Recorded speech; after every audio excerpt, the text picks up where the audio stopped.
ሰላዮችን ስለመላክ በኦሪት ዘኍልቍ ሙሴ የከነዓንን ምድር እንዲሰልሉ ወይም እንዲቃኙና በውስጧ የሚኖሩትን ሰዎች ሁኔታ እንዲመረምሩ ስለላካቸው ሰላዮች ይናገራል።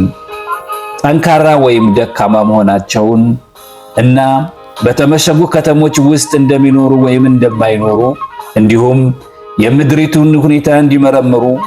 ምክንያቱም ጀግኖችን የምታሳድግ ምድር አለች፣ ደካሞችን የምታሳድግ ምድርም አለች። የሕዝብ ብዛትን የምታሳድግ ወይም የምታበዛ ምድር አለች እና የሕዝብ ብዛት የምታሳንስ ምድርም አለች። እንዲሁም በውስጧ ጥሩና ጤናማ የሆኑ ምንጮችና ጥልቅ ውሃዎች መኖራቸውንና የመሳሰሉትን እንዲመረምሩ ሙሴ ወደ ከነዓን ምድር ሰላዮችን ላከ። የክፍላችንን መጀመሪያ የሚያነብሰው የሰላዮች መላክ ድርጊት የተፈጸመው በሙሴ ፈቃድ እንደሆነ ሊያስብ ይችላል። ነገር ግን ሙሴ ከመሞቱ በፊት ለእስራኤል ሕዝብ በተናገረው የተግሣጽ ቃል ውስጥ የሰላዮችንም ድርጊት ይጠቅሳል።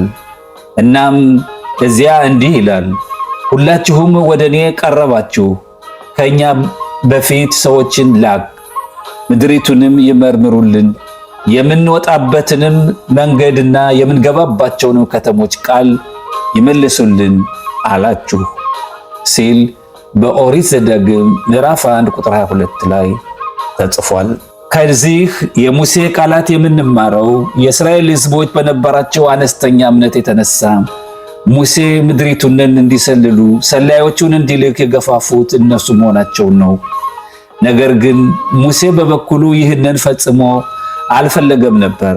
ምክንያቱም ቅዱሱ እግዚአብሔር የከነዓንን ምድር ለእስራኤል ሕዝብ ካዘጋጀ እና መልካምና የተመሰገነች ምድር እንደሆነች ቃል ከገባላቸው በእርግጥም ነገሩ እንደዚያው ነው። እናም ምንም አይነት ምርመራ አያስፈልግም። ሙሴ ለእስራኤል ሕዝብ ሰላዮችን ለመላክ የተስማማበትን ምክንያት በተመለከተ ራሺ ሲያብራራ ይህ አንድ ሰው ጓደኛውን አህያውን እንዲሸጥለት እንደሚጠይቀውና ጓደኛውም እንደሚስማማው በምሳሌ መንገድ ነው ይላል። ገዢውም ሻጩን ይጠይቀዋል፣ ሁኔታው ምን እንደሆነ አውቅ ዘንድ አህያውን ልሞክረው ወይም ልፈትነው ትፈቅድልኛለህን? ሻጩም በደስታ ይስማማል። ገዢውም አክሎ ይጠይቀዋል፣ በተራሮችና በኮረብቶች እና በኮረብቶች ላይም ጭምር ተጭኜ ልሞክረው ትፈቅድልኛለህን? ጓደኛውም ያለምንም ስጋትና ያለምንም መዘግየት ይስማማል።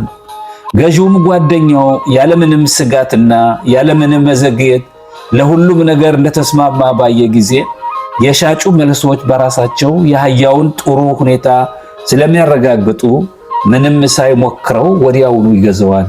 የምሳሌው ትርጉም ወይም ፍቺው የእስራኤል ሕዝብ የምድሪቱን ሁኔታ እንዲመረምሩ ሰላዮቹን እንዲልክ ከሙሴ ለመጠየቅ በመጡ ጊዜ ሙሴ ምድሪቱ መልካምና የተመሰገነች መሆኗ ለእርሱ ግልጽ ስለሆነ በእርሱ በኩል ይህንን ለማድረግ ምንም እንቅፋት እንደሌለ ባሳያቸው ጊዜ እነርሱ ይስማማሉ።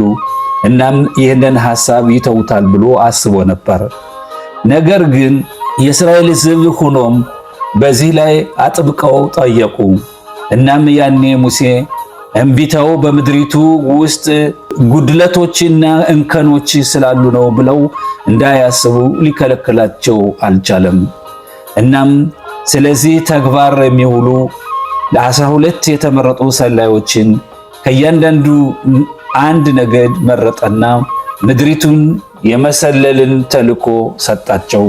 ነገር ግን በተግባር ከ12ቱ ሰላዮች ውስጥ 10ሩ ከኢያሱ ወልደ ነዌና ከካሌብ ወልደ ይፉኔ በስተቀር ተመልሰው ስለ ቅድስት ምድር ከባድ የጥፋት ወሬዎችን ወይንም ሐሜት ተናገሩ። እንዲህም አሉ፣ በምድሪቱ የሚኖረው ሕዝብ ኃይለኛ ነውና ከተሞቹም እጅግ ታላቅና የተመሸጉ ናቸው። ወደ ሕዝቡ መውጣት አንችልም፣ ምክንያቱም እሱ ከኛ ይልቅ ጠንካራ ነውና።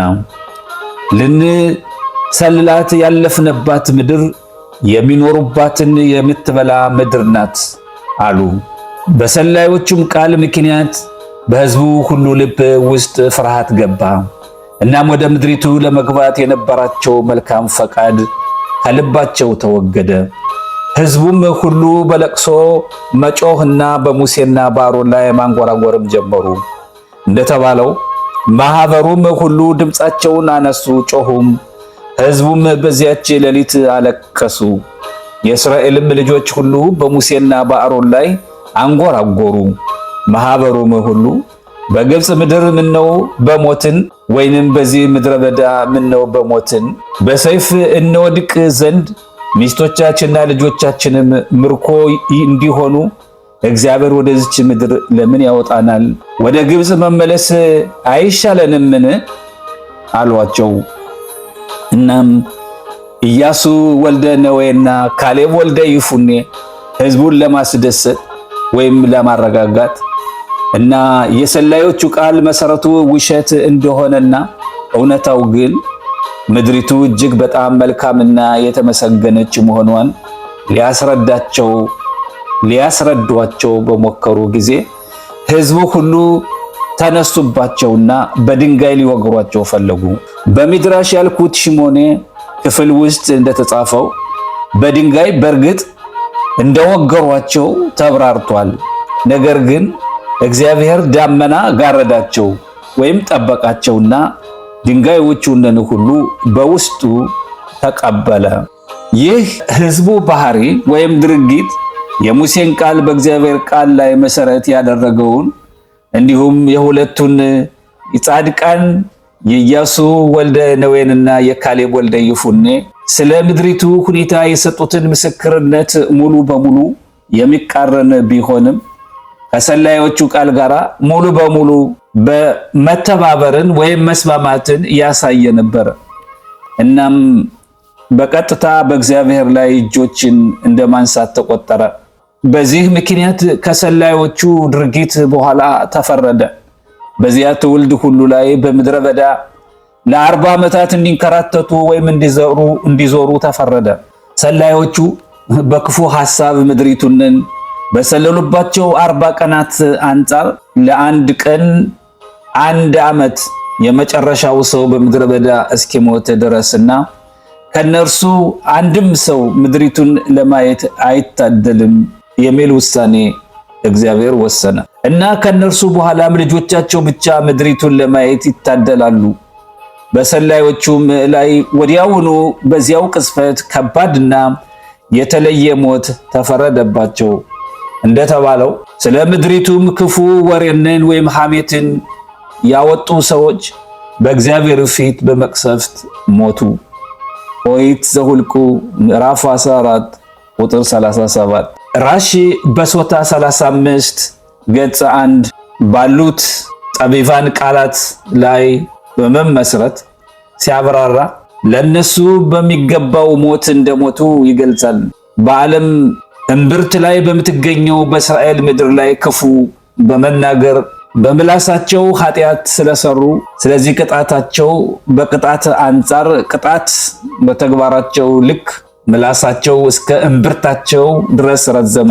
ከምላሳቸው ምትሎች ወጡ እና ወደ እምብርታቸው ገብተው እስኪሞቱ ድረስ በሏቸው። እንደ ጠቢባን ቃል ተዓኒት 29 ገጽ 1 ሰላዮቹ ለተልኳቸው በግንቦት ወይንም ሲቫን ወር 29ኛ ቀን ወጡ እና ከ40 ቀናት በኋላ በሐምሌ ወር ወይንም በአብ 8ኛ ቀን ተመለሱ። ምክንያቱም የዚያ ዓመት የታሙዝ ወር ሙሉ ስለነበረ እና የእስራኤል ሕዝብ ለቅሷቸውን ያለቀሱበት ያቺ ሌሊት የ9ኛው የአብ ቀን ወይንም የቲሻ በአብ ሌሊት ነበረች። እናም በዚህ ምክንያት እግዚአብሔር እናንተ የከንቱ ለቅሶን አለቀሳችሁ፣ እኔ ደግሞ ለትውልዶች የሚሆን ለቅሶን እወስንባችኋለሁ አላቸው። እናም ከዚያ ጊዜ ጀምሮ በሐምሌ ወር 9ኛ ቀን አንደኛው ቤተ መቅደስ እንዲሁም ሁለተኛው ቤተ መቅደስ እንዲፈርስ ተፈረደ። እናም በየዓመቱ አዳኙ ወይንም መሲሁ እስኪመጣ ድረስ የዘጠነኛው ወይንም የሐምሌ ቀን የሐዘንና የለቅሶ ቀን ይሆናል። እንዲሁም በምድራሽ እንደተብራራው ከሰላዮቹ ድርጊት በኋላ በእያንዳንዱ የዘጠነኛው የሐምሌ ቀን ሌሊት ሙሴ በሰፈሩ ሁሉ አዋጅ አወጀና ለመቆፈር ውጡ ይል ነበረ። ሁሉም ይወጡና ለራሳቸው መቃብር ይቆፍሩ ነበረ። በውስጣቸውም ሌሊቱን ሁሉ ይተኛሉ። እናም በማለዳ ሙሴ አዋጅ ያውጅና ተነሱና ሙታንን ከሕያው ለዩ ይል ነበረ። የቆመው ሁሉ ለተጨማሪ 1 ዓመት ለመኖር መታደሉን የሚያሳይ ምልክት ነው። የሞተውም ሞቷል። በየዓመቱ 15000 ሰዎች ይሞቱ ነበር። በ40ኛው ዓመት ከግብፅ ከወጡት እና በምድረ በዳ እንዲሞቱ የሰላዮች ፍርድ ከተፈረደባቸው 600,000 ሰዎች ውስጥ የመጨረሻዎቹ 15,000 ሰዎች እስኪሞቱ ድረስና በሕይወት የተረፈው ሁሉ ወደ ቅድስት ምድር ለመግባት ቃል የተገባላቸው ከአዲሱ ትውልድ ልጆች ውስጥ ነበሩ። በሀገራችን ላይ ከሰላዮቹ ድርጊት የተረጋገጠ እና የተሞከረ ነገር ልንማር እንችላለን። በብዙዎች እና በጥቂቶቹ መካከል የሐሳብ ልዩነት ባለበት ጊዜ ሁሉ ምንም እንኳን የዓለም ልምድ ወደ አብዛኞቹ የማዘንበል ቢሆንም ብዙውን ጊዜ ጥቂቶቹ ናቸው ትክክል የሚሆኑትኝ። ምክንያቱም በሰላዮቹም ጉዳይ እጅግ አብዛኛዎቹ ሰላዮች ምድሪቱንን በማውገዝ ተናገሩ እና የእስራኤል ሕዝብ ወደ እርሷ መግባትን መቃወሙ። ወደ እርሷ መግባትን ኢያሱና ካሌብ ብቻ በምድሪቱ ምስጋና ላይ ተናገሩ። እናም እውነቱ በትክክል ከጥቂቶቹ ጋር እንጂ ከብዙዎቹ ጋር አልነበረም። እናም በአጠቃላይ ዓለም ብሔራት ወይንም ሕዝብ አብዛኞቹ እንደሆኑና የእስራኤል ሕዝብ ከአሕዛብ ሁሉ ጥቂት እንደሆኑና እውነቱ በእርግጠኝነት ከጥቂቶቹ ጋር እንደሆነ እንዲሁ በግል ደረጃ በእስራኤል ሕዝብ ውስጥ ራሳቸው በየዘመናቱ ሁሉ ጥቂት እውነተኛ ጻድቃንን መንገዳቸውን ከሚቃወሙ በርካታ አብዛኞች ፊት እንደቆሙ አግኝተናል። ሆኖም ግን ሁልጊዜ እውነት ከጥቂቶቹ ጋር ነበረች፣ ለወደፊትም ትኖራለች። ስለዚህ ብዙ ሰዎች በሆነ መንገድ ሲይዙ እና ቅስቀሳና ጭሆት ወዘተ ሲያደርጉ ማየት ፈጽሞ ሊያስደነግጠን ወይንም ደግሞ ሊያሳስተን አይገባም። ምክንያቱም እውነት ሁልጊዜ የምትገኘው ከጥቂቶቹ ጋር ብቻ ነው።